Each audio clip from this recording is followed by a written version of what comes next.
Вот с большой радостью побывал на выставке, вот сейчас на выставке Анвара Сайфутдинова.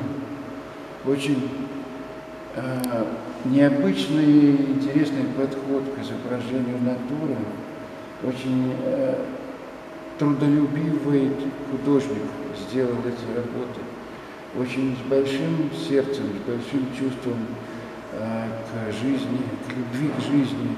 Каждая деталь, каждый кусочек радует нас своим внимательным таким, своей внимательной проработкой. Очень оригинальные решения, портретные, очень правильно и интересно взяты национальные костюмы. Они, понимаете, они дают нам полную картину какой-то очень давней, очень замечательной жизни народа, замечательной его и углубленной какой-то чувство к земле.